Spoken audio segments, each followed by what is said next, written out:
Meus irmãos em Cristo Jesus, eu quero vos cumprimentar com a paz de Cristo. Para mim é um motivo de bastante alegria poder mais uma vez estar aqui juntamente com vocês, podendo exaltar, glorificar e bendizer o nome daquele que vive e reina para todo sempre. Me encontro bastante feliz diante de Deus pelas oportunidades de vida que Ele tem nos dado. Hoje eu quero meditar com vocês em apenas um versículo e fazê-lo menção dele a respeito da vida deste personagem que esteve ao lado de Jesus por um espaço mais ou menos de 3 anos a 3 anos e meio. A palavra de Deus ela é muito linda, ela se renova a cada manhã, e a cada dia em que nós buscamos a reflexão através da mesma, ela faz com que nós paramos um pouco e começamos então a refletir a respeito das nossas vidas, a respeito daquilo que nós somos, ou até mesmo daquilo que nós estamos tentando ser diante de Deus. A verdade é de que as Sagradas Escrituras nos mostra que existe esse chama-se Espírito Santo. Ele é especialista em fazer com que a vida das pessoas tornem um pouco melhor no seu dia a dia. Lucas, no capítulo 22, a partir do versículo 31, diz assim: Disse também o Senhor: Simão, eis que Satanás vos pediu para vos ir andar como trigo, mas eu roguei por ti, para que a tua fé não desfaleça. E tu, quando te converteres, confirma teus irmãos. Meus amados, nós estamos diante de um dos textos lindos narrado pelo médico Lucas. Aqui quem está falando é o próprio Cristo, dando uma mensagem de reflexão para o seu discípulo por nome de Pedro, ou até mesmo o orientando pela forma talvez que o mesmo conduzia a sua vida. Jesus então ele vai entrar através das Sagradas Escrituras, mostrando para Pedro o que poderia se suceder na sua vida se ele não deixasse Deus, o Espírito Santo, agir no seu dia a dia. A palavra de Deus diz então que entre os discípulos houve uma questão: quem dentre eles era o maior? Aí a Bíblia então continua dizendo assim: pois qual é o maior?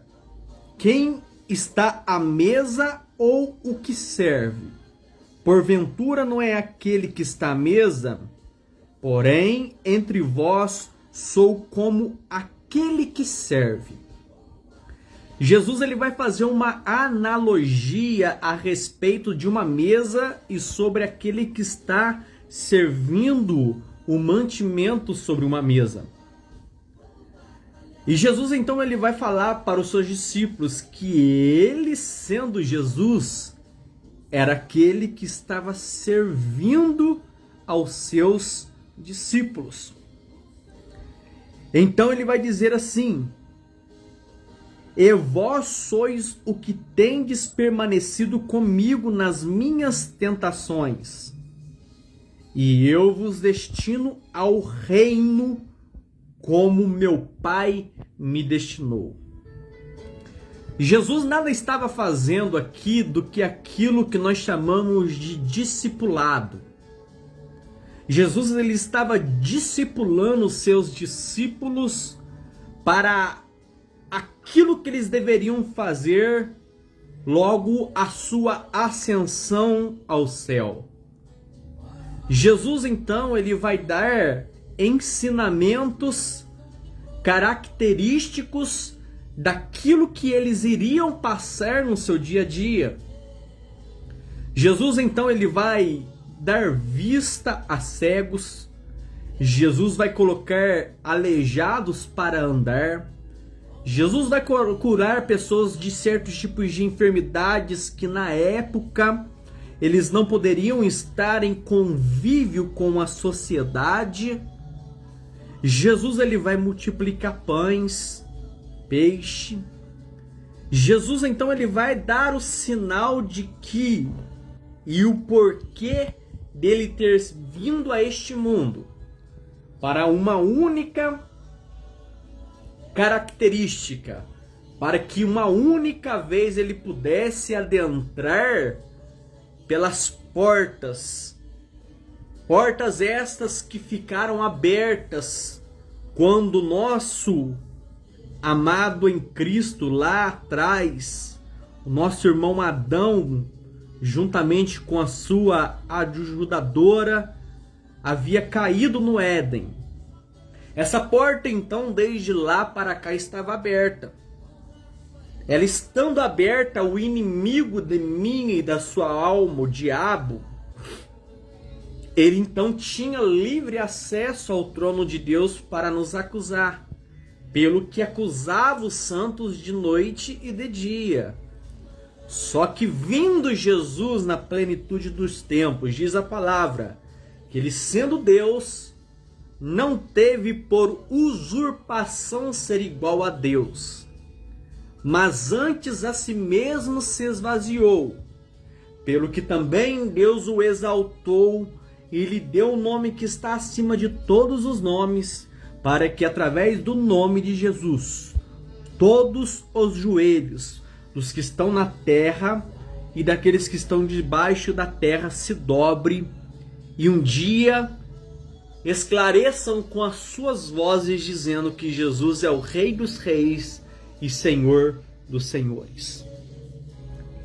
Jesus então ele veio com um desígnio a este mundo, designado este a fazer aí uma comitiva de homens e mulheres compromissados com o reino.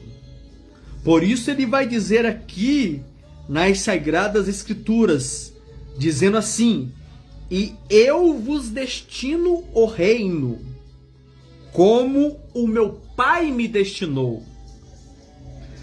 Então, o propósito da formação acadêmica dos discípulos que estavam ao lado de Jesus era para que eles pudessem ter a visão do reino, para que eles pudessem se orientar mediante as coisas que eles iriam enfrentar logo após Jesus ser assunto ao céu. E ele então continua: para que comais e bebais a minha mesa no meu reino, e vós assenteis sobre trono julgando as 12 tribos de Israel. Aí Jesus então ele continua o versículo que eu vos chamei como versículo chave, dizendo assim: Simão, eis que Satanás vos pediu para vos ir andar como trigo, mas eu roguei por ti, para que a tua fé não desfaleça. Jesus, conhecendo a forma explosiva do discípulo por nome de Pedro, Simão Pedro, a palavra de Deus nos ensina que Jesus ele teve uma época que ele teve que rogar a Deus, ao Pai, por ele, para que ele não se desfalecesse, porque ele tinha uma incumbência para realizar. Ele tinha um chamado para dar concretização naquilo pela qual Deus o havia chamado. Só que Simão, mesmo estando ao lado de Jesus, ele parece ser aquele tipo de cristão que não se converte. E isso não está errado na essência do ser humano. Porque nós, de uma maneira comum, não somos umas pessoas boas na essência natural.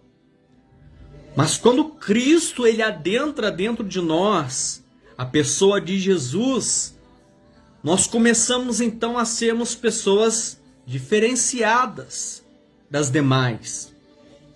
É por isso que em sua maioria das vezes, quando nós estamos num ato de explosão, quando nós somos injustiçados, perseguidos, quando nós queremos revidar as afrontas do dia a dia, nós oramos a Deus e o Espírito Santo vem sobre as nossas vidas e nós então começamos a refletir e analisar e chegamos então à conclusão de que entregar na mão de Deus é a melhor coisa a ser feita.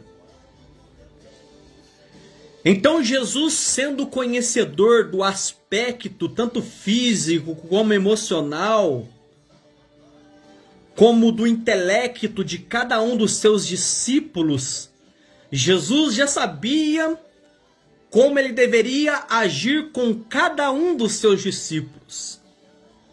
Tanto é que nós estamos aqui nos referindo a Pedro. Logo após Jesus referir-se a Pedro com essas palavras, dizendo que ele havia rogado a Deus para ele, para que a fé, não é a alma como muitos dizem, a fé de Pedro não esmorecesse. O que é fé? O escritor aos Hebreus diz que a fé, ela é o firme fundamento das coisas que se esperam e a prova das coisas que não se veem. Agir por fé é você não estar vendo aquilo que é aparente, mas você dentro de si está acreditando de que Deus irá fazer. Isto é fé. Agora existem pessoas que têm a fé palpada naquilo que estão vendo. Eles acreditam no homem, acreditam na pessoa, acreditam num político, acreditam naquele que pode estar ao seu lado como um braço forte no dia a dia. Mas esquece de que a sua confiança tem que estar sendo posta na pessoa de Jesus. Porque quando o mundo te desamparar, ele nunca irá te desamparar. Tanto é que ele disse nas Sagradas Escrituras: eu estarei convosco todos os dias até a consumação dos séculos. Jesus ele pode estar ao seu lado em todos os momentos, independentemente a hora, o local em que você estiver. Existem livramentos que você, que a sua casa, que a sua família, que os nossos filhos, filhas, que mãe e pai passam, são exemplos específicos dados que Jesus está ao nosso lado. Quando nós menos pensamos, ele vai e entra e protege os seus. Assim como está escrito: Jerusalém, Jerusalém, quantas vezes quis vos ajuntar como uma galinha junta os seus pintainhos debaixo das suas asas, e vós não quiseste. Jesus, ele não veio para espalhar, mas ele veio para unir as pessoas. Então diz as Sagradas Escrituras que ele tinha, em meio aos 12 discípulos, pessoas sábias, pessoas de baixo intelecto, pescadores de ofício, tinha cobrador de imposto. Só que diz as Sagradas Escrituras que Jesus ele vai tratar com Pedro, que era aquele que nós chamamos de mais explosivo que estava entre os seus discípulos. Ele disse: eu vou rogar para que a tua fé não desfaleça, tá bom, Pedro? E Jesus então ele roga. Dali por diante, então, Jesus ele vai para o Getsêmani. Getsêmani foi aquele lugar denominado lugar de prensa, aonde Jesus ele seria prensado. Aquele lugar aonde Jesus ele orou tão intensamente que os seus suores começaram a escorrer, a cair ao chão do Getsêmani e a fluir como sangue. A agonia era tão grande pelo processo que sobreviria sobre a pessoa de Jesus, que ele rogou aos seus discípulos. Ele chega diante dos seus discípulos e fala: vocês não puderam orar comigo, vigiar 1 hora apenas. Levanta, acorda, vamos orar. Porque daqui a pouquinho eu serei entregue. E eles continuam então fazendo a oração. De repente, um daqueles que estava ao lado de Jesus, que no último dia da Santa Ceia, Jesus ele pega o bocado de pão e coloca na sua boca, dizendo que a mão daquele que está comigo é aquele que vai me trair. Os discípulos começam a perguntar quem seria, e Jesus, já sabendo que Judas, lá no Getsêmani, haveria de ir de encontro com Jesus e lhe dar-lhe um beijo no seu rosto. Beijo este já programado, comprado por 30 moedas de prata, mostrando aos soldados romanos de que este era aquele que eles deveriam prender. Era aquele que estava revolucionando. Era aquele que estava causando grandes tumultos diante das ruas em Jerusalém. Então a palavra de Deus nos ensina então de que eles pegam Jesus, eles levam Jesus diante de Pôncio Pilatos, Herodes. Jesus ele é julgado, não encontrando nenhum tipo de aspecto para lhe condenar à morte, que era a morte romana, que era uma morte por crucificação, porque a morte judaica é uma morte por apedrejamento. Tanto é que lá no livro de Atos dos Apóstolos você vai ver Estevão sendo apedrejado, era uma morte judaica. A morte romana era uma das piores mortes daquela época, aonde o condenado ele era obrigado a levar sua cruz até o Monte da Caveira, ou Gólgota. Ele recebia chicotadas da azorrague. A azorrague é essa que tinha 12 pontas de ossos ou de pequenos pedaços de metais. Jesus, no seu açoitamento, ele recebeu 1/40 menos 1 de açoites, 39 flageladas, A cada pancada que dava do seu chicote, eram 12 buracos abertos na superfície do corpo da pessoa de Jesus. E como se isso não bastasse, eles apresentam um ladrão e apresenta Jesus à multidão.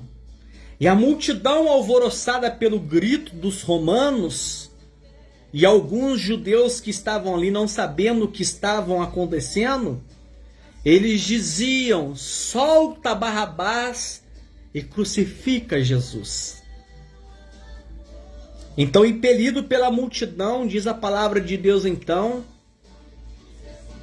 que ele lava suas mãos, não encontrando crime nenhum em Jesus, e manda que ele deveria passar pelo todo o processo até a crucificação. Açoitamento, ele foi cuspido,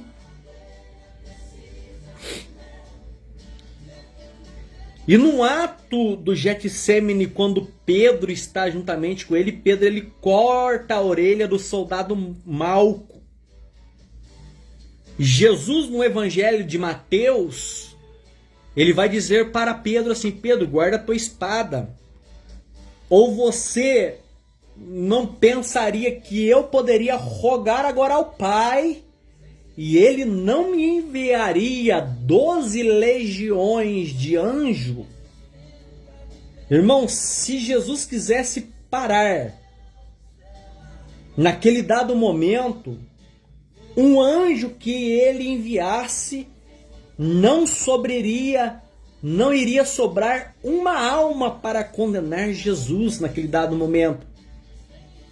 Mas Jesus ele precisava passar por todo esse processo. Por quê? Porque já estava designado nas cartas, no Antigo Testamento, pelos profetas, já estava designado tudo que Jesus haveria de passar.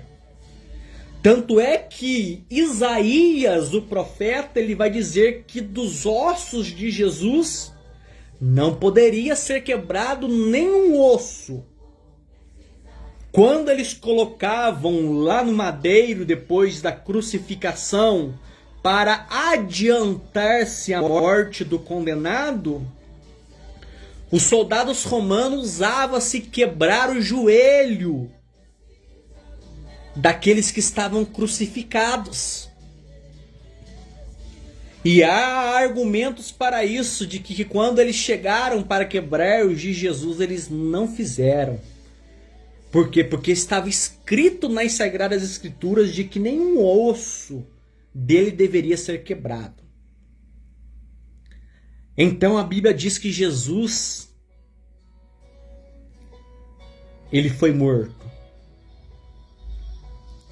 A multidão em Jerusalém talvez ficou alvoroçada, porque acreditava veementemente que ele seria aquele que deveria salvar a multidão dos seus pecados. Só que a palavra de Deus nos ensina de que José de Arimateia, juntamente com as mulheres, pediram ao governador o corpo de Jesus.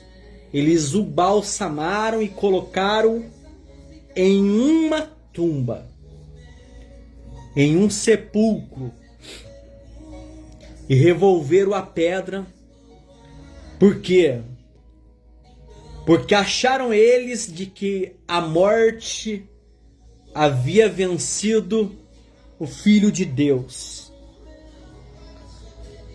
Então as Sagradas Escrituras nos diz que isso se sucede na sexta-feira. Passa sexta, sábado, domingo é o primeiro dia da semana. As mulheres, como elas são mais impulsivas, elas vão levar bálsamo para ungir Jesus. Só que chegando dentro do lugar onde eles estavam, elas vinham no caminho pensando, nossa, mas como nós iremos revolver a pedra do sepulcro, aonde o nosso mestre está? Então diz a palavra de Deus de que quando elas chegam e se deparam não com o corpo de Jesus dentro da tumba, mas o seu lenço posto dobrado em um canto à parte. Tradição judaica. Diz a tradição de que quando um judeu ele estava à mesa com os seus criados, ele tinha o hábito de limpar a sua barba com um lenço. E se ele pegasse o lenço depois de limpar a barba e jogasse sobre a mesa, significava que os criados poderiam retirar a mesa, que ele não iria voltar para a mesa. Mas se os criados chegassem e o seu senhor não estivesse à mesa e encontrasse o lenço dobrado, posto à parte, eles não ousavam tirar a mesa, porque eles sabiam que o seu iria voltar. Então, quando as mulheres entram, elas observam, Pedro ele vê aquilo, fica atônico, todo esperançoso, porque o lenço estava posto à parte. E o lenço posto à parte na tradição judaica significa eu vou voltar. Já era o terceiro dia. A morte não conseguiu vencer Jesus. Então a Bíblia diz então que como Jesus ele vai dizer para Pedro, Pedro, quando tu te converteres, confirma teus irmãos. Pedro ele está agora no capítulo 21 do Evangelho de João, junto ao mar de Tiberíades, pescando com os discípulos. Judas já estava morto. E pescando, então Jesus aparece na praia onde eles estavam. E eles não conhecendo que era Jesus, Jesus pergunta, vocês apanharam alguma coisa? Tendes o que comer? Aí eles vão dizer, não, nós pescamos a noite inteira e nada pegamos. Aí Jesus ele vai fazer o seguinte, lance a rede do lado direito do barco. E eles lançaram. E eles apanharam uma grande quantidade de peixe e eles trouxeram à praia. E quando eles chegam diante da praia, já havia peixe e pão assado. A providência momentânea já estava suprida. Mas com os peixes eles poderiam viver bastante dias após aquela pescaria. Só que como Jesus já havia designado para Pedro, dizendo para ele, Pedro, quando tu te converteres, você deve confirmar a teus irmãos. As Sagradas Escrituras nos mostram então de que Pedro estava nu. E vendo que era Jesus, ele pula para dentro do mar e se veste. E ele se vestindo então, diz as Sagradas Escrituras, que passaram-se os dias. Jesus ele apresenta aos seus discípulos por um espaço de 40 dias de que ele está ressurreto, que ele já havia ressuscitado, de que a morte não foi capaz de parar o Filho de Deus, de que nada dali por diante poderia parar o leão da tribo de Judá, porque ele havia ressuscitado. Então a palavra de Deus diz que Jesus, juntamente com os seus discípulos, ele está no monte. E Jesus, então, ele é assunto ao céu. E aparece dois anjos dizendo assim: varões da Galileia, o que vós estáis vendo? Por que vocês estão atônicos? Esse mesmo Cristo que dentre vós foi tirado, um dia ele voltará. Mas como Jesus havia designado para Pedro: Pedro, tu, quando converterdes, confirma teus irmãos, lá no Tiberíades, Jesus mostra a fogueira com os peixes e pergunta para Pedro: Pedro, tu me ama mais do que estes? Por quê? Porque eles estavam voltando às suas práticas do seu dia a dia, a pescaria. Porque eles achavam que Jesus havia morrido e que ele não haveria de ressuscitar. Aí Jesus pergunta uma vez, pergunta duas e pergunta três: Pedro, tu me amas mais do que este? Pedro, tu me amas mais do que este? Pedro, tu me amas mais do que estes? Aí ele disse: Senhor, tu sabes que eu te amo, tu sabes de tudo. Aí Jesus disse para Pedro: Pedro, então apacenta as minhas ovelhas. Torna-te a partir de agora um pastor. A palavra de Deus então diz que 40 dias Jesus aparece aos seus discípulos com provas inefáveis a respeito da sua ressurreição.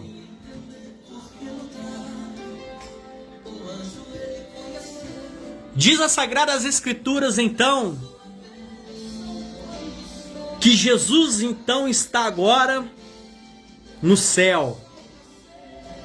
Só que ele disse que quando ele fosse, ele enviaria o Consolador, que ele não vos deixaria órfão. Depois de 40 dias, mais 10 dias depois, seria a festa de Pentecostes em Jerusalém. E lá em Jerusalém vinha judeus de todas as localidades da circunvizinhança em Jerusalém. Então a Bíblia diz que, cumprindo-se o dia de Pentecostes, estavam todos concordantemente no mesmo lugar. E de repente veio do céu um som, como de um vento veemente e impetuoso, e encheu toda a casa em que estavam assentados.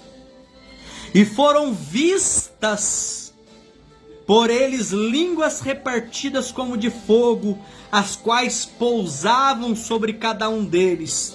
E todos foram cheios do Espírito Santo e começaram a falar noutras línguas, conforme o Espírito Santo lhes concedia que eles falassem. E a Bíblia então diz que em Jerusalém estavam habitando homens religiosos de todas as nações que estavam debaixo do céu. E quando aquele som ocorreu, ajuntou uma grande multidão e eles estavam todos confusos, porque cada um os ouvia falar na sua própria língua materna.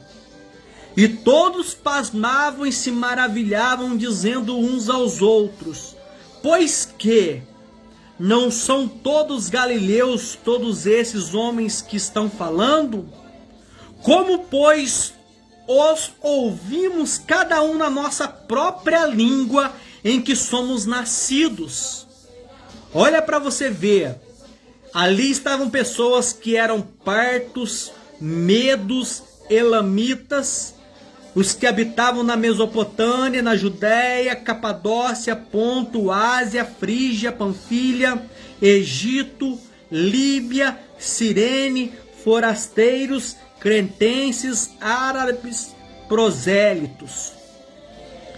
Eram judeus que habitavam na circunvizinhança de Jerusalém, mas que tinha a sua língua materna diferenciada da língua que os judeus falavam.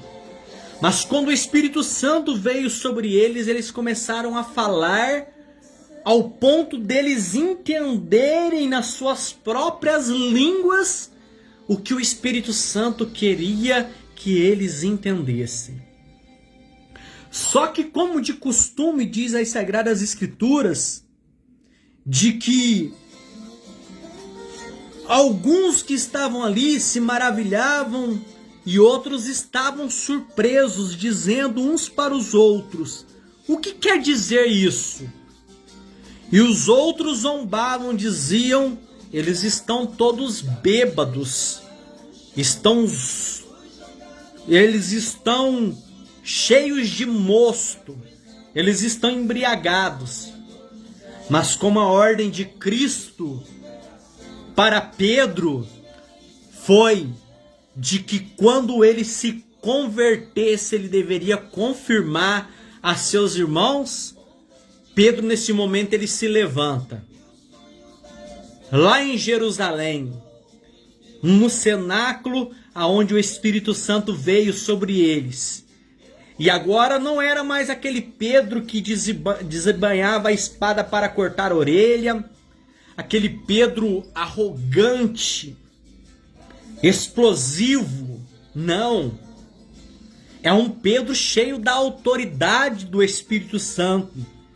A Bíblia diz assim: e Pedro, porém, pondo-se em pé com os 11, ele levantou a sua voz e disse-lhe: homens judeus e todos os que habitais em Jerusalém, seja-vos isso notório e escutai as minhas palavras.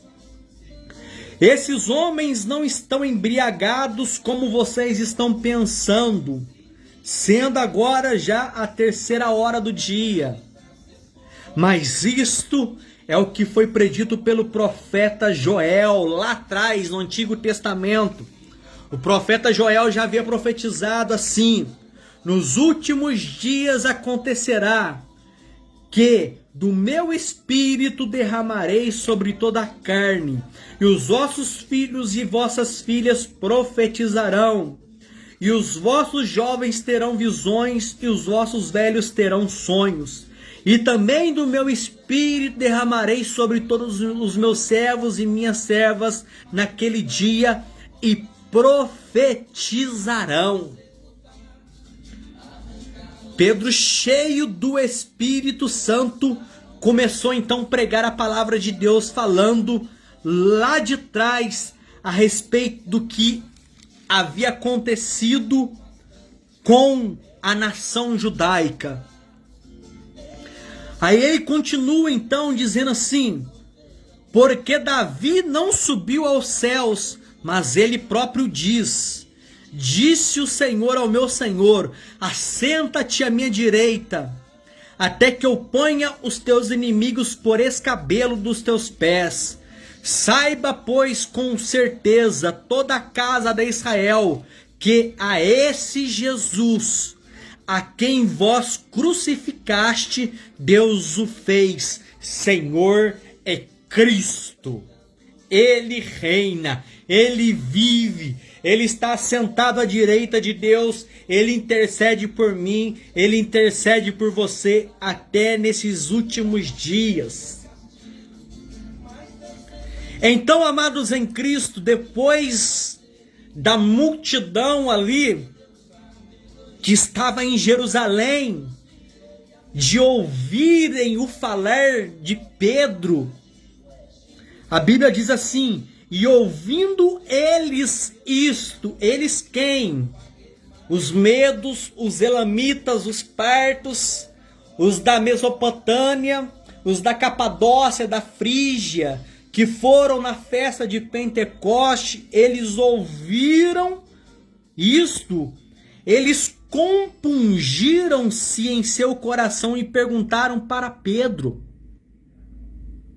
e aos demais apóstolos: O que faremos, homens, irmãos?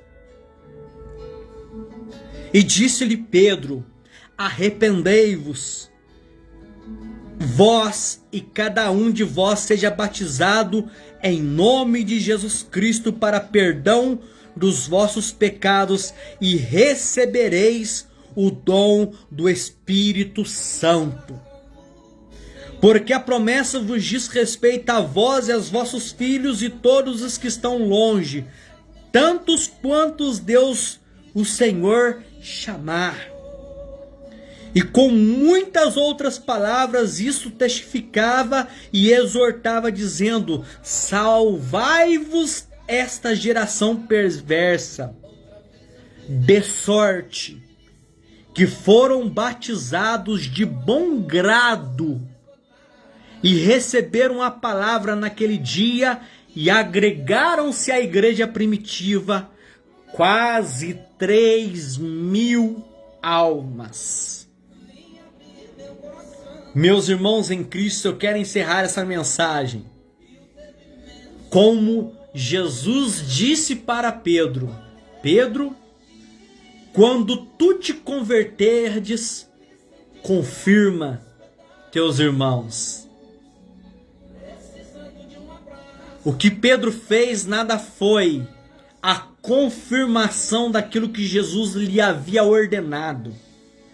Pedro se colocou com total ousadia dentro do cenáculo junto com os outros discípulos e levantou a voz dizendo: não, ninguém aqui está embriagado, mas isto é o que o profeta Joel disse. E o que o profeta Joel disse é que Deus derramaria do Espírito sobre toda a carne. Vossos filhos profetizariam, eles teriam visões, sonhariam sonhos. E eles se compungiram, o coração deles foram tão abertos que se agregaram à igreja 3.000 almas. Queres tu ser um ganhador de alma? Confirma essas palavras que é as Sagradas Escrituras para aqueles que estão ao teu lado. E deixe que o Espírito Santo vos convença. Deus te abençoe nessa tarde em nome de Jesus. Se possível for, compartilhe essa mensagem aí no Facebook, no Instagram, através do WhatsApp, para que mais pessoas possam chegar ao ouvido dessa mensagem. Se você hoje esteve aqui, Deus queria que você ouvisse essa mensagem. Deus abençoe você, irmão Paulinho. Vocês são pessoas que estão guardadas dentro do nosso coração. Pessoas idôneas, pessoas que a gente já conhece há anos aí na cidade de Olimpo, Noronha. Deus abençoe você, sua esposa, seus filhos, seus familiares em si. Que Deus possa cuidar de cada um de vocês no mínimo detalhe. Ao irmão Fernando. Fernando é meu amigo, companheiro aí, que trabalha comigo aqui na granja. Uma pessoa que tem um coração muito grande. Deus ama você muito, Fernando. Você tem um coração muito grande, cara. Você é uma pessoa muito idônea, uma pessoa de respeito, uma pessoa que merece cada dia mais a afeição, o carinho, o respeito às pessoas que são ao seu lado. Deus abençoe vocês poderosamente. Fique com essa palavra. Guarde ela dentro do seu coração, em nome de Jesus. Fica com Deus, irmãos.